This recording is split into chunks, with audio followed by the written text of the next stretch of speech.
Tiniyak ng Palasyo ng Malacanang ang patuloy na pagbibigay ng Pag-asa DOST ng tamang weather forecast.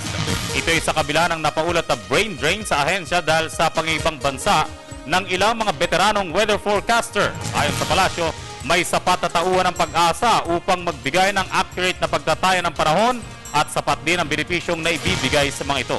Narito ang report. Tiniyak ng Malacanang na may sapat na tauhan ng Pag-asa na maglagay ng panahon. Sinabi ito ni Deputy Presidential Spokesperson Abigail Valte sa harap ng pagbibitiw ng mga veteranong forecaster para sa umano'y mas magandang oportunidad. Git ni Valte, may 30 bagong forecaster na kinuha ang DOST. And confident naman po tayo dun sa mga kakayahan ng mga forecasters natin.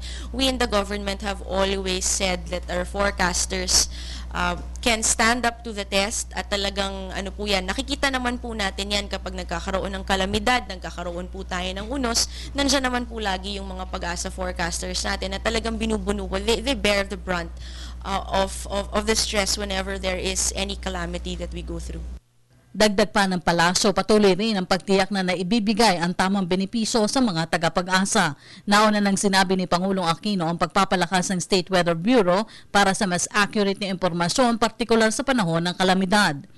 I think as a general rule, people will always want a better life for their families, and you can't just trace that to one factor, which is why kung bakit daw po umaalis yung mga forecasters natin. Yung issue po kasi doon sa mga allowances nila, ina-address po natin yan. The last time I checked with DOST and DBM, yung issue po doon, sinatawag nilang SALA, yung subsistence allowance and laundry allowance po nila, na solusyonan na po natin yon. Hindi na po yun kinukuha sa savings. As of the 2013 General Appropriations Act, may item na po yung doon. Ngayon po, what is under review is the hazard pay at yung longevity pay nila, and we hope to see some resolution to that this year.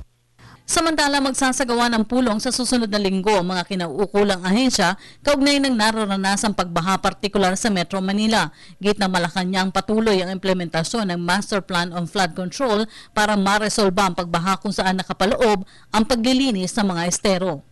Master plan on flood control is underway, but you have to understand it's going to take several years to implement. And it's an interagency thing. There are responsibilities that belong to MMDA, DPWH, DILG, and they're all doing their part.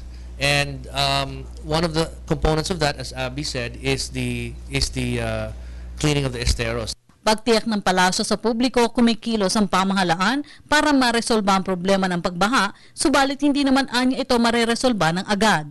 I have to let the public be aware that this is not going to happen overnight.